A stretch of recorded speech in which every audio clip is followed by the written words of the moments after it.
Bismillahirrahmanirrahim. Assalamualaikum warahmatullahi wabarakatuh. Alhamdulillahirabbil alamin. Wassalatu wassalamu ala asyrafil anbiya'i wal mursalin wa ala alihi wa sahabatihi ajmain, amma ba'du. Allahumma bima 'allamtana yanfa'una wa zidna ilman. Walhamdulillah ala kulli hal wa na'udzubillahi min hali ahlin nar. Baik teman-teman, mahasiswa dan mahasiswi, semoga kita semua dalam keadaan penjagaan, dalam perlindungan, dalam pertolongan Allah Subhanahu wa Ta'ala. Semoga umur kita dipanjangkan Allah dalam kebaikan dan dalam ketaatan. Semoga Allah Subhanahu wa Ta'ala memuliakan kita dengan Islam, mengistiqomahkan kita beramal Islam, dan semoga kita semua diwafatkan Allah sebagai muslim dalam keadaan husnul khotimah. Baik teman-teman sekalian, hari ini kita akan melangsungkan pertemuan yang ketiga dari mata kuliah pengembangan profesi guru. Dan pertemuan yang ketiga ini mengangkat tema melepaskan mental block untuk meraih kesuksesan. Nah, teman-teman sekalian, pertemuan pada hari ini tersajikan dalam bentuk rekaman YouTube yang teman-teman mengikutinya dan wajib untuk menyimaknya dari awal hingga akhir. Adalah dikarenakan selain karena memang ada kegiatan Tarhib Ramadan yang diselenggarakan oleh universitas, juga adalah karena kami pribadi berhalangan untuk memberikan pengajaran pada hari ini dikarenakan amanah, yaitu untuk mengikuti dan menjadi bagian penting dalam peresmian sebuah masjid baru di daerah Kemang, Masjid Az-Zura, dan sekaligus masjid itu diamanahkan kepada kami untuk mengelolanya ke depan. Dan alhasil pertemuan yang ketiga tersajikan dalam bentuk rekaman YouTube ini. Dan atas kekurangan-kekurangan dan keterbatasan-keterbatasan, kami mohon ampun kepada Allah Subhanahu wa Ta'ala dan mengharapkan ridho dari teman-teman, mahasiswa dan mahasiswi semuanya. Baik, kita masuk pada materi yang ketiga dengan judul melepaskan mental block. Melepaskan mental block.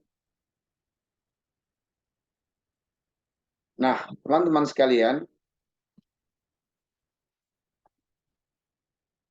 apa yang dimaksud dengan mental block? Apa yang dimaksudkan dengan mental block?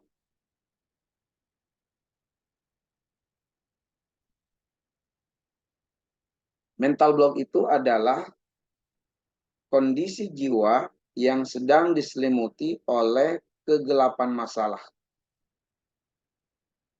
Karena kegelapan masalah ini menyebabkan ketakutan, menyebabkan kesedihan yang berkepanjangan.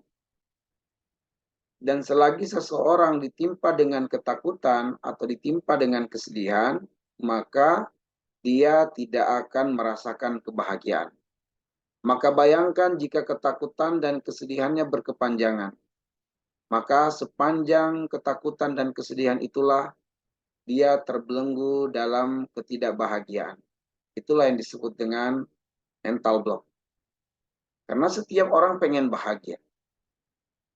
Setiap orang pengen menghilangkan kesedihan dalam hidupnya dan pengen optimis demi menghapus ketakutan yang tergambarkan.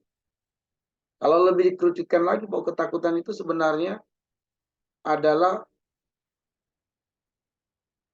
sesuatu yang berupa ketidaksukaan, ketidaksenangan yang dikhawatirkan kejadiannya di masa depan. Beda dengan kesedihan, yaitu sedang tertimpa dengan sesuatu yang tidak menyenangkan.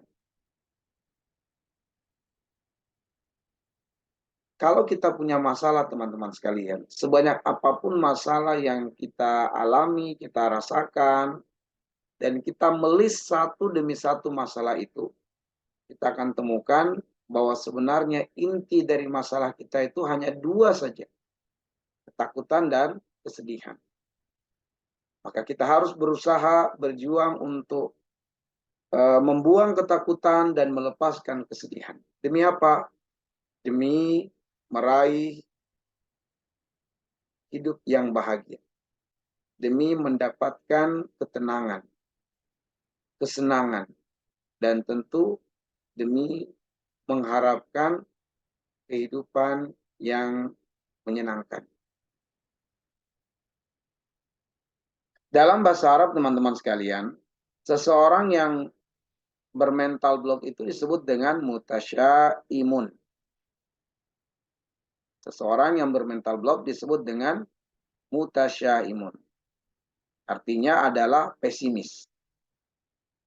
Atau orang yang berputus asa. Kenapa dia menjadi pesimis dalam hidup? Kenapa dia cenderung berputus asa? Karena selalu dibayang-bayangi dengan ketakutan dan kesedihan tadi. Karena bayangan-bayangan ketakutan dan kesedihan inilah dia menjadi pribadi yang tidak berani mengambil sebuah langkah hidup yang jelas. Dia menjadi orang yang terbelakang. Dia menjadi orang yang sesuai dengan persepsi negatif yang dia munculkan sendiri. Saya bodoh, saya tidak dibutuhkan oleh orang lain, hidup saya tidak berguna. Yang apabila kemudian sampai pada tahap yang sangat parah adalah dia melakukan bunuh diri. Nauzubillah, summa nauzubillah min dzalik. Maka mental block itu dalam bahasa Arab disebut dengan at-tasya'um. Artinya adalah pesimis dan putus asa. Orang yang bermental block disebut al-mutasyaimu atau mutasyaimun. Sedangkan mental block itu sendiri adalah at-tasya'um. Pesimis dan juga putus asa. Dan ternyata mental block itu salah satu dari gangguan setan. Salah satu dari gangguan setan. Nah, ini di antara ayat yang menjelaskan bahwa mental block itu adalah gangguan setan. Allah Subhanahu wa taala berfirman, "Innama dzalikumus syaitanu yukhawwifu awliya'ahu."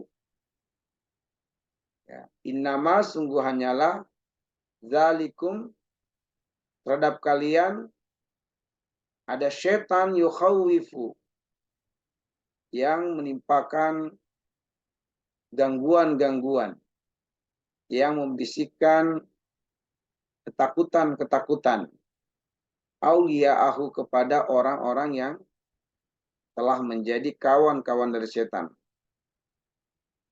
Ya. Jadi orang-orang yang kemudian didekati oleh setan, orang-orang yang ditemani oleh setan adalah orang-orang yang pada akhirnya setan akan menakut-nakutinya. Setan akan menimpakan kepadanya kegalauan, kesedihan. Dan karena itulah setan akan menyuruhnya melakukan perbuatan kejahatan, perbuatan kemaksiatan, dan perbuatan kedurhakaan. Di dalam ayat yang lain, yaitu di surat Al-Baqarah ayat 268, "Asy-syaitanu ya'idukumul faqra wa ya'murukum bil fahsya." Setan itu menakut-nakuti kamu dengan kefakiran. wa ya'murukum bil fahsya, dan menyuruh kamu untuk berbuat kejahatan, ya, berbuat perbuatan yang keji. Ya. Nah, karena kemudian seseorang takut miskin, pengen untung banyak, maka seorang pedagang akhirnya melakukan kecurangan dalam takaran, dalam timbangannya. Karena para pejabat didekati setan dan kemudian ditakut-takuti oleh setan, maka dia berani melakukan perbuatan korupsi. Implementasi sederhananya adalah mahasiswa di kelas dalam mengikuti ujian nantinya ditakuti oleh setan bahwa nilai kamu nanti akan error, nilai kamu nanti buruk. Orang-orang akan mencap kamu, melabeli kamu sebagai bodoh karena nilai mata kuliah kamu sangat rendah. Ayo, ini kesempatanmu untuk supaya engkau mendapatkan nilai yang terbaik dalam UTS ini, dalam UAS nantinya. Lihat pekerjaan temanmu. Lihat catatan-catatan yang telah kau persiapkan. Lakukan ini meskipun curang, tapi dengan itu kamu akan mendapatkan nilai yang baik. Dan orang-orang akan menyanjungmu sebab engkau mendapatkan nilai terbaik di perkuliahan. Nah, karena ketakutan-ketakutan yang dibisikkan oleh setan, seorang mahasiswa akhirnya melakukan kecurangan-kecurangan di dalam UTS-nya, di dalam UAS-nya. Padahal Nabi mengatakan, "Faman ghasyana falaysa minna." Siapa yang melakukan kecurangan, dia bukan umatku. Maka ketika dia melakukan kecurangan di waktu UTS, maka hilanglah nilai ibadah dalam perkuliahan yang telah dijalaninya selama 7 pertemuan. Jika dia melakukan kemaksiatan, kedurhakaan, kecurangan di waktu UAS, maka hilanglah segala nilai ibadah perkuliahan yang telah dia ikuti selama 14 pertemuan. Ya. Nah, teman-teman sekalian, di dalam Al-Quran ada 3 model manusia. Dan 3 model manusia ini terdapat di dalam surat Al-Baqarah. Ayat 1 sampai dengan ayat yang ke-20. Ayat 1 sampai dengan ayat yang ke-5 adalah tentang model mukmin. Ayat yang ke-6 dan ayat yang ke-7 adalah model kafir tulen. Dan ayat yang ke-8 hingga ayat yang ke-20 menjelaskan, membicarakan tentang orang-orang munafik. Ya, inilah 3 kelompok manusia di dalam Al-Quran. Mukmin, kafir, dan munafik. Ya, munafik juga adalah kafir. Tetapi kemudian dia menyembunyikan kekafiran dan menampakkan keimanan. Bagaimana penjelasan para ulama, yuzhiru al-imana, yuzhiru al-khuhuwah, wa yubtinu al-kufur wal-adawah. Bahwa dia menampakkan keislaman, menampakkan persaudaraan, tetapi di hatinya yang paling dalam ada kebencian kepada kaum muslimin, ada permusuhan kepada kaum muslimin, dan ketidakridhoan dengan ajaran Islam. Itulah orang-orang munafik.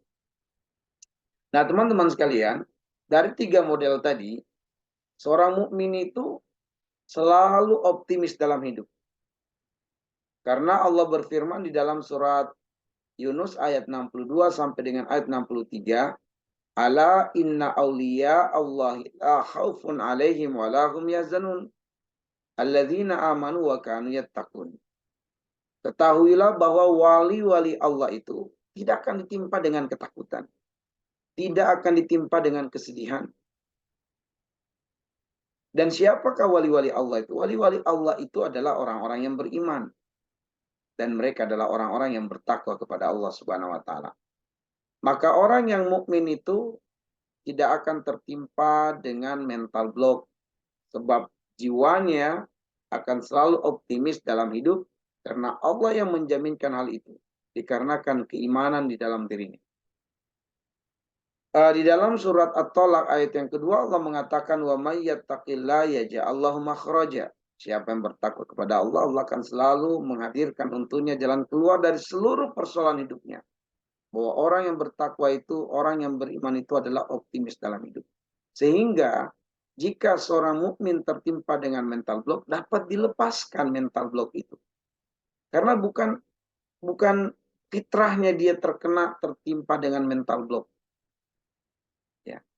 Orang mukmin jika tertimpa dengan mental block maka bisa dilepaskan.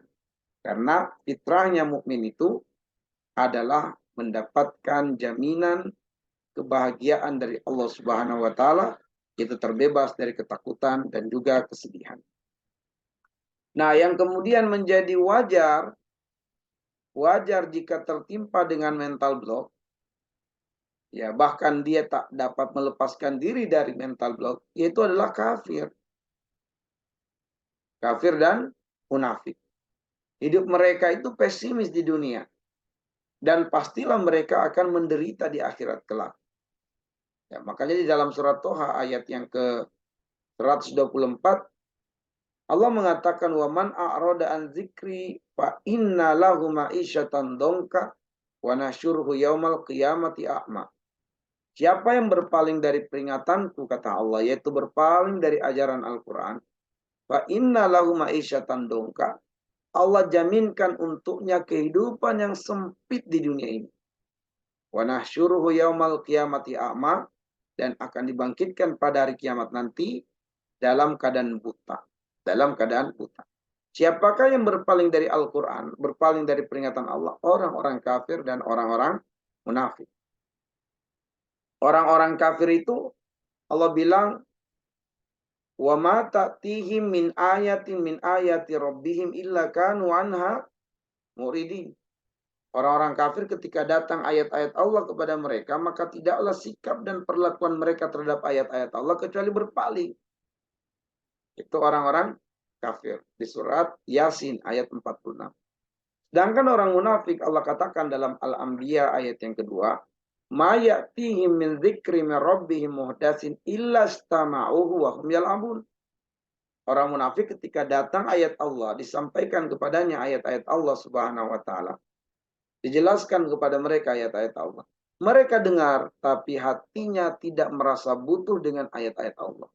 Hatinya tidak merasa butuh untuk mengamalkan ayat-ayat Allah. Bahkan hatinya mengingkari apa yang dia dengarkan dari ayat-ayat Allah Subhanahu wa taala. Maka karena itulah Allah menjaminkan untuk orang-orang kafir dan munafik kehidupan yang sempit di dunia, yaitu tidak akan pernah merasakan kebahagiaan yang hakiki, yang berarti mereka akan selalu ditimpa dengan ketakutan dan kesedihan di dunia dan juga di akhirat. Maka yang pantas dan layak bermental block itu adalah orang kafir dan munafik, bukan mukmin. Nah, karena itulah mental block yang menimpa mukmin dapat dilepaskan dan dihilangkan. Lalu pertanyaannya, bagaimanakah melepaskan mental block pada diri mukmin? Nah, jawabannya adalah dengan kita mentadaburi firman Allah Subhanahu wa taala Quran surah Al-Mudatsir, ya. Dengan mentadaburi firman Allah Subhanahu wa taala Quran surat Al-Mudatsir. Ya, perhatikan Allah berfirman di surat Al-Mudatsir, ya ayyuhal mudatsir kum fa'andzir wa rabbaka fakabbir wa siyabaka fatahhir war rujza fahjur wa la tamnun tastaksir wa li rabbika fasbir. Ya ayyuhal mudatsir, wahai orang yang berselimut, kum fa'andzir, bangkitlah dan berilah peringatan, wa rabbaka fakabbir, dan Tuhanmu besarkanlah dia, agungkanlah dia, wasiyabaka fatahhir, dan pakaianmu maka sucikanlah, warrujza fajur, dan perbuatan dosa tinggalkan, wala tamnun tastaksir, dan janganlah kamu memberi dengan maksud mendapatkan kebaikan yang lebih banyak, wali rabbika fasbir, dan jika karena Tuhanmu engkau berbuat maka bersabarlah. Nah, mari kita uraikan teman-teman sekalian, bahwa untuk melepaskan kegalauan dan kesedihan, maka kita tadaburi ayat yang pertama dari surat Al-Mudatsir. Ya ayyuhal mudatsir. Kenapa kita awali dengan harus melepaskan kegalauan dan kesedihan? Karena ketika seseorang ditimpa dengan masalah, ketika seseorang ditimpa dengan sesuatu yang tidak menyenangkan, maka dampak awalnya secara psikis pada dirinya adalah dia akan menjadi galau dan sedih. Dia akan menjadi galau dan sedih.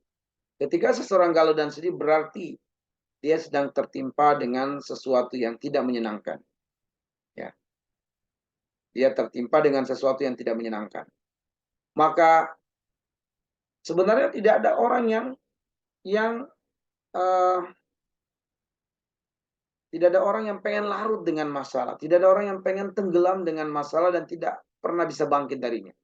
Cuman ada orang-orang tertentu yang memang pada akhirnya dia terus merasa hidupnya terpuruk dan menderita. Meskipun dia adalah seorang muslim. Nah, disinilah kemudian kita jadikan ayat ini sebagai terapi untuknya. Nah, kita katakan, ya ayuhal muddatsir, wahai orang yang sedang terkungkung dengan masalahnya sendiri. Wahai orang yang sedang diliputi, diselimuti oleh kegelapan masalah. Ya. Sehingga seseorang yang merasa diselimuti kabut kegelapan, ya kegelapan masalah, maka dia harus melepaskannya. Dia harus membuang selimut kegelapan itu. Dan dia harus muncul itu dari dalam dirinya. Jangan yang dimunculkan adalah pikiran yang negatif tentang dirinya. Tapi yang harus dimunculkan adalah bagaimana dia harus melepaskan pakaian kegelapan itu. Bagaimana caranya? Dengan bertakarub kepada Allah Subhanahu wa taala. Larilah kepada Allah dalam bentuk ibadah, menjalankan perintah, memperbanyak yang sunnah, mengurangi yang makruh, mengurangi yang makruh dan meninggalkan yang haram. Takarub kepada Allah Subhanahu wa taala. Karena hanya dengan takarub, kegalauan dan kesedihan akan lepas dari kehidupan. Allah yang akan melepaskannya. Dan Allah mengatakan di dalam surat Ar-Ra'd ayat 28, alladzina amanu wa tatma'innu qulubuhum bidzikrillah. Ala bidzikrillahi tatma'innul qulub. Orang-orang yang beriman dan hati mereka menjadi tenang karena mengingat Allah. Ketahuilah hanya dengan mengingat Allah, hati menjadi tenang. Maka dekatkan diri kepada Allah dengan melakukan ibadah-ibadah yang wajib, dengan cara melaksanakan yang wajib dan menyempurnakan pelaksanaannya. Yang sunnah perbanyak dan variasikan. Mubah kurangi. Yang makruh hindari, yang haram tinggalkan. Nah, teman-teman sekalian, sebab jika kemudian dia ditimpa dengan kegalauan dan kesedihan dan tidak segera diobati, tidak segera disembuhkan, tidak segera dilepaskan pakaian kegalauan dan kesedihan itu, maka kegalauan itu akan menyebabkan dampak yang kedua. Dampaknya adalah dia menjadi lemah dan malas. Menjadi lemah dan malas. Dalam kondisi dia lemah dan malas, itu sudah parah. Sudah parah. Ya. Makanya pakaian kegelapan harus segera dilepaskan. Begitu sudah terlepas pakaian kegelapan dengan takarub kepada Allah, ya, pakaian kegelapan berupa kegalauan, kesedihan sudah berhasil terlepas dengan mendekatkan diri kepada Allah, hati mulai tenang, hormon kebahagiaan naik, maka segera bangkit, bergerak dan suarakan kebaikan. Lakukan hal-hal yang positif. Ya. Allah mengatakan kum fa'anzir, bangunlah lalu berilah peringatan. Bergerak dan bersegera melakukan hal-hal yang positif. Karena kata para ulama, inna fil haroka barokah. Sungguh pada pergerakan itu ada keberkahan. Maka bergeraklah. Ambil pelajaran teman-teman sekalian dari kisah Nabi dan di Ayub alaihissalam di dalam surat Shad ayat yang ke-40, ayat yang ke-41. Bagaimana Allah menceritakan Ayub yang tubuhnya ditimpa dengan penyakit berupa ulat-ulat yang banyak menempel di tubuhnya dan memakan daging-dagingnya. Tapi tatkala Ayub mengadu kepada Allah dan memohon kesembuhan kepada Allah, apa yang Allah perintahkan kepada Ayub? Urkut birijlik, bergeraklah wahai Ayub. Hentakkan kakimu di bumi. Tatkala Ayub menghentakkan kakinya di bumi, yang sebenarnya dia tidak mampu melakukan dengan cara yang paling maksimal sesuai dengan yang diinginkan oleh Allah, yaitu menghentakkan kaki di bumi. Tetapi dia berusaha memfokuskan energi dan kekuatan pada kakinya, dan dia hanya mampu menggerakkan kakinya walau sedikit, tetapi Allah melihat kesungguhannya. Allah melihat upaya dia untuk melakukan apa yang yang diperintahkan oleh Allah Subhanahu wa taala dan Allah meridhoi usahanya itu, maka Allah pancarkan mata air dan berkata, "Hadza muktasalun baridun wa syarabun." Wahai Ayub, dengan air ini mandi dan minumlah. Begitu air menimpa tubuhnya, rontoklah penyakitnya. Begitu air diminumnya, maka pulihlah kekuatannya. Nah, teman-teman sekalian, Allah Subhanahu wa taala Maha mampu menyembuhkan Ayub alaihissalam. Tetapi kenapa Allah menyuruh Ayub untuk menghentakkan kakinya dan Allah memancarkan mata air? Apakah Allah tidak bisa memancarkan mata air? Bisa. Apakah mesti dengan hentakan kaki Nabi Ayub terlebih dahulu? Tidak mesti. Tapi kenapa Allah menyuruhnya? Sebab Allah pengen memberikan pelajaran. Jangankan kepada manusia biasa, bahkan kepada manusia terkasih. Nabinya sendiri, Rasulnya. Jika dia menginginkan sesuatu dari Allah, dia harus mengambil sebab. Dia harus mengambil sebab. Harus ada usaha. Air Zam-Zam, teman-teman, keluar karena kesabaran Hajar untuk bangkit melepaskan pakaian kegalauan dan berlari dari Bukit Safa ke Bukit Marwah mencari rezeki. Maka Allah pancarkan air Zam-Zam keluar dari bawah telapak kaki Ismail alaihissalam. Dalam surat Maryam, bagaimana Maryam di ayat yang ke-25 setelah dia melahirkan Nabiullah Isa alaihissalam, dia dalam kesedihan, dalam kelemahan, dia merasa sudah tidak ada energi lagi, tidak ada kekuatan lagi, dan seolah-olah akan mati. Dia rasa haus dan lapar. Dia bersandar di batang kurma, batang pohon kurma yang sudah tidak berbuah, kering. Tapi kemudian ketika dia mengadu kepada Allah Subhanahu wa taala, memohon pertolongan Allah, Allah katakan, "Wa huzzi ilaiki bijiz'in nakhla usakit alaiki rutoban janiyah." Wahai Maryam, goyangkan batang pohon kurma itu dengan punggungmu. Maryam tak mampu menggoyangkannya. Ketika dia berusaha menjalankan apa yang diinginkan oleh Allah, punggung Maryam yang bergoyang, pohon tak bergoyang. Tapi dia sudah melakukan apa yang paling maksimal dia lakukan. Maka Allah meridhoi usahanya, Allah hidupkan pohon kurma yang mati itu. Lalu Allah jadikan pohon kurma itu berbuah dan Allah jatuhkan buah kurma untuknya. Masya Allah. Jadi teman-teman sekalian, banyak keajaiban dalam hidup ini ketika kemudian kita mau ridho dan bersabar dengan musibah yang menimpa diri kita dan kita mau bergerak. Ya, bergerak untuk mengundang pertolongan Allah Subhanahu wa taala. Tentu bergerak dengan melakukan hal-hal yang diridhoi oleh Allah Subhanahu wa taala. Kemudian teman-teman sekalian, libatkanlah Allah dalam setiap urusan. Wa rabbaka fakabbir. Besarkan Allah. Ya, besarkan Allah. Karena tidak ada masalah yang besar. Karena Allah Maha Besar. Pertolongannya jauh lebih dahsyat daripada masalah kita. Mungkin kita mendapati diri kita terbelakang dan tidak akan pernah bisa maju ke depan. Kita mendapati diri kita tenggelam dalam kegelapan masalah dan susah untuk keluar darinya. Karena kita tidak mendapati sejumlah cara dan wasilah untuk keluar dari masalah. Ya mungkin kita akan tertimpa kegelapan karena keterbatasan kita memang yang ada gitu. Allah jadikan kita itu adalah fikabat. Dalam hidup selalu ada kepayahan, ada kesulitan gitu. Mustahil kita untuk keluar dari masalah karena kemampuan kita terbatas. Tapi tidak ada mustahilnya bagi Allah Subhanahu wa taala karena kemampuan Allah tidak terbatas.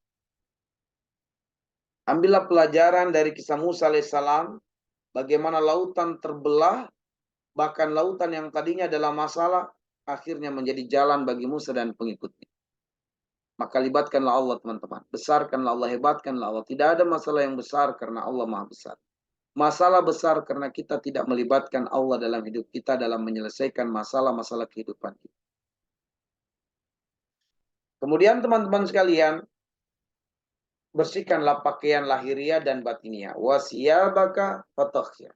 Wasiyabaka fatahhir. Dan pakaianmu bersihkanlah. Bersihkan pakaian lahiriah dengan selain penampilan kita yang rapi, juga kita baguskan hubungan kita dengan manusia. Kita baguskan muamalah kita dengan orang lain, terutama dengan keluarga, dengan orang tua, dengan saudara, dengan istri, dengan suami, dengan anak-anak. Sedangkan pakaian batiniah adalah dengan membaguskan hubungan kepada Allah Subhanahu wa taala, Rabbul Ibad, yang menciptakan hamba, yang menciptakan diri kita, menciptakan manusia. Kita baguskan hubungan kita kepada Allah Subhanahu wa taala. Menjauhi perbuatan dosa, teman-teman sekalian. Menjauhi perbuatan dosa. Warujza fahjur. Dan perbuatan dosa tinggalkanlah. Penyebab utama datang dan langgengnya musibah adalah karena dosa dan kezaliman. Dengan kata lain, sebesar-besar penghalang rezeki kita itu adalah dosa dan kezaliman. Kalau dosa dan kezaliman itu adalah penyebab utama datangnya bala, bencana, dan penghalang-penghalang kebaikan, maka amal soleh adalah sebesar-besarnya wasilah yang bisa menghilangkan kegalauan dan kesedihan. Sebesar-besar wasilah yang bisa menghilangkan musibah dan menolak datangnya musibah.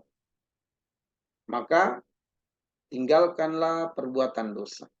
Tinggalkanlah kecurangan-kecurangan. Dekatkan diri kepada Allah, lakukan perbuatan yang baik, jauhkan diri dari berbuat zalim terhadap manusia. Kemudian teman-teman sekalian, luaskan kebaikan dan manfaat. Wala tamnun tastaksir. Dan janganlah kamu memberi dengan maksud memperoleh balasan yang lebih banyak. Hakikat kebahagiaan itu, teman-teman sekalian, adalah dengan banyak memberi, bukan banyak menerima.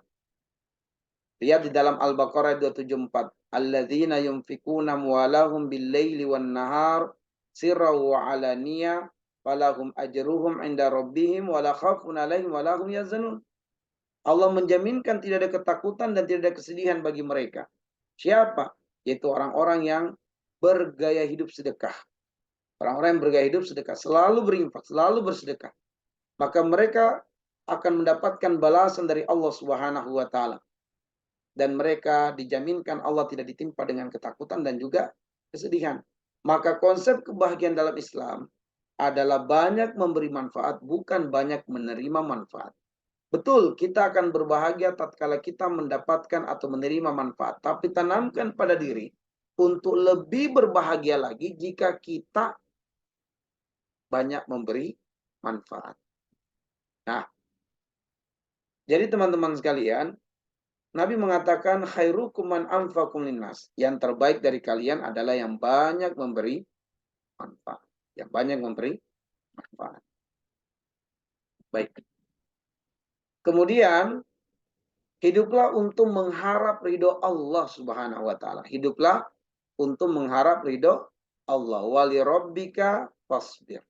Wali rabbika fasbir. Musibah, teman-teman, tidak akan pernah terjadi kecuali izin Allah. Dalam At-Taghabun ayat 11 Allah mengatakan ma asaba min musibah illa biiznillah. Tidak akan terjadi musibah kecuali izin Allah. Jadi musibah terjadi karena izin Allah. Dan Allah itu tidak akan pernah berbuat zalim kepada hambanya. Berarti musibah yang Allah takdirkan menimpa diri kita sama sekali tidak untuk menjadikan kita semakin terpuruk dalam hidup.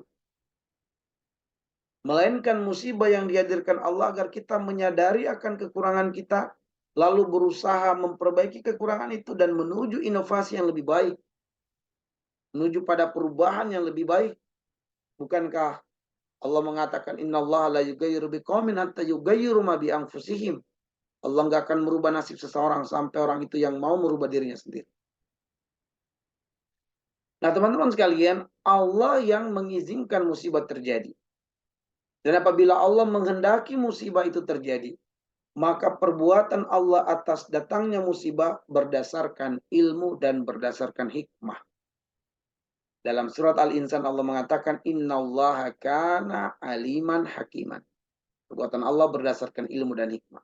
Kalau perbuatan Allah berdasarkan ilmu dan hikmah, berarti dalam setiap musibah kehidupan yang kita jalani dan kita hadapi, ada hikmah yang besar yang tersembunyi di balik musibah itu. Dan hikmah jika berhasil kita ungkap, dia lebih baik daripada apa yang kita cari selama ini. Ya. Dasarnya bisa dilihat dan dirujuk pada surat Al-Baqarah di ayat 269, teman-teman sekalian. Yu'til hikmata man yasha wa man yu'tal hikmah faqad utiya khairan katsira. Siapa yang diberikan hikmah, dia telah diberikan kekayaan berlimpah dalam hidup. Allah yang mengizinkan musibah dan dia berbuat berdasarkan ilmu dan hikmah. Maka musibah yang Allah ujikan kepada kita, yang Allah kehendaki menimpa diri kita pun ternyata sudah ditakar Allah dengan takaran yang sempurna, bahwa tidak akan mungkin melewati batas kemampuan kita. Ya. Inna kulla syai'in khalaqnahu biqadar. Segala sesuatunya telah ditakar Allah dengan takaran yang sempurna. Musibah, teman-teman, adalah ujian keimanan. Ahasiban nas ayyutraku ayyakulu amanna wa hum la yuftanun. Apakah dibiarkan manusia mengatakan saya beriman kepada Allah sedangkan dia tidak diuji? Pasti diuji. Kelayakan dan kepantasan kita saja sebagai mahasiswa untuk naik pada level semester berikutnya diuji. Ada ujiannya berupa UTS, ada UAS, dan seterusnya. Apalagi untuk persoalan kita naik level di sisi Allah, ada ujiannya, teman-teman sekalian. Untuk naik level di mata manusia saja diuji, maka untuk naik level di sisi Allah lebih layak dan lebih pantas untuk mendapatkan ujian. Maka musibah jika dihadapi dengan sabar dan ikhlas sembari mengharapkan pertolongan Allah, maka musibah itu akan menjadi peningkat derajat. Musibah akan menjadi penguat kesabaran dan musibah akan menjadi pemberat timbangan amal. Maka teman-teman sekalian, hiduplah untuk mengharapkan ridha Allah di balik musibah yang datang menimpa. Nah, teman-teman sekalian, bagaimanakah gambaran mental block dalam Al-Quran? Ada di dalam surat Asy-Syu'ara, surah yang ke-26 ayat 61, ketika Allah mengatakan falamma taro al-jam'an qala ashabu Musa innal mudrakun. Ya, ini adalah gambaran tentang pengikutnya Nabiullah Musa alaihissalam, di mana mereka meninggalkan negeri Mesir menuju ke negeri impian, yaitu negeri Palestina. Tapi mereka diperhadapkan dengan sebuah tantangan kehidupan, yaitu adanya Laut Merah yang luas dan dalam. Dan tidak ada sarana dan prasarana yang dapat mereka gunakan untuk menyeberangi lautan ini. Diperparah lagi kondisi mereka memang juga secara internal lemah, tidak kuat untuk berenang, apatah lagi di sekitar mereka banyak wanita dan anak-anak. Keadaan mereka semakin mencekam dan semakin genting karena dari arah belakang, ternyata Fir'aun dan bala tentaranya sudah melihatnya. Maka Allah menggambarkan dalam ayat ini. Falamma tara al-jam'an, dua pasukan telah saling lihat-melihat. Pasukan Firaun telah melihat Bani Israel dan Bani Israel pun telah melihat mereka dari arah belakang. Karena ya kondisi pengikut Musa masih menggantungkan kekuatan kemenangan pada materi, belum bergantung sepenuhnya kepada Allah, maka mereka mengatakan tidak ada yang bisa menolong kita hari ini. Kita nggak bisa menyelamatkan diri, di depan kita lautan, tidak ada kendaraan menyeberanginya. Dari arah kanan dan kiri ada bukit-bukit yang tinggi, sedangkan Firaun dari arah belakang dengan senjata lengkap, binasalah kita. Maka mereka mengatakan, innalah mudrakun, gak ada lagi jalan lain. Pasti kita tersusul. Dan ketika tersusul itu gambarannya adalah kematian. Kita pasti dibantainya. Maka mereka mulai menyalahkan Musa alaihissalam. Wailana wa wailakum ya Musa, celaka kami, celaka engkau Musa. Kenapa kami ikuti engkau? Ada penyesalan mereka. Inilah gambaran mental block yang menimpa sebagian besar Bani Israel. Kenapa? Karena mereka menggantungkan kekuatan kemenangan bukan kepada Allah. Sehingga gambaran mereka adalah seperti gambaran berikut ini, teman-teman sekalian. Ya, ini adalah lembah masalah yang sangat dalam dan inilah kondisi psikis Bani Israel. Jadi perparah dengan mereka sudah terjatuh pada lembah kegelapan masalah, juga ditambah dengan masalah yang bertingkat-tingkat. Ada lautan masalah, ada Fir'aun dari arah belakang, kondisi mereka yang lemah, maka masalah mereka semakin gelap. Gambaran kondisi internal yang sangat rapuh, kondisi yang sangat lemah, pupus harapan. Dengan keputusasaan mereka akhirnya berkata, innalah mudrakun. Mereka karena menggantungkan kekuatan pada materi, maka siapa yang bisa bantu kita? Dan mereka tidak menemukan bantuan sedikit pun secara materi, maka akhirnya mereka mengatakan binasalah kita, celakalah kita. Nah, teman-teman sekalian, sebaliknya Musa yang juga terjatuh pada lembah masalah yang sama dengan kaumnya, dengan umatnya. Tapi ternyata Musa alaihissalam tidak mau terperangkap dalam lembah masalah itu. Musa tidak pengen hati dan pikirannya diselimuti dengan kegelapan. Maka Musa mengandalkan kekuatan dari Allah, tidak menggantungkan kemenangan pada materi. Maka Musa mengucapkan, Kalla inna ma'iya rabbi sayahdin. Nabi Musa alaihissalam menguatkan keyakinan kepada Allah dan tidak putus asa. Tidak putus asa dengan rahmatnya. Dia mengatakan, Kalla inna ma'iya rabbi sayahdin. Tidak, sekali-kali tidak. Sungguh Tuhanku bersama denganku dan Tuhanku akan memberikan petunjuk kepadaku. Maka walau kondisi yang sangat genting dan Musa pun belum tahu apa yang mesti dilakukannya, dia tetap berbesar jiwa dan tetap membaguskan sangka baiknya kepada Allah.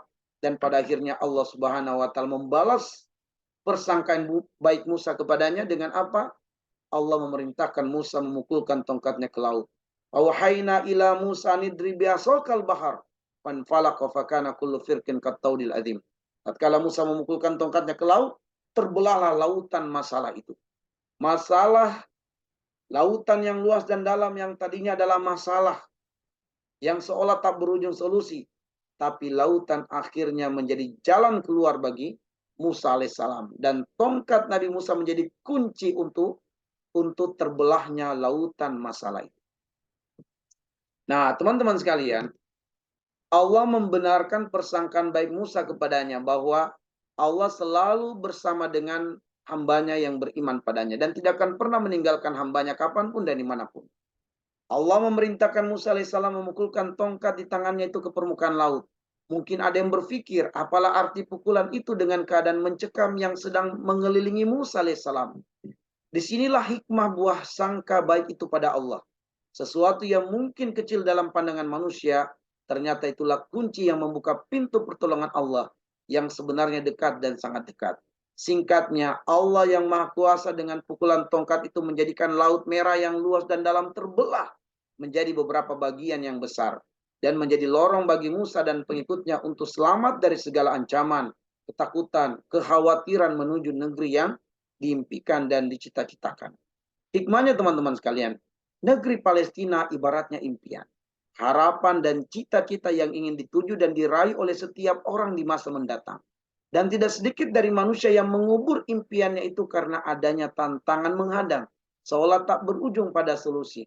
Belum lagi ancaman menakutkan yang mengejar dan menghantui dari arah belakang. Diperparah dengan suara orang-orang sekitar yang tidak mendukung, malah memojokkan dan melemahkan.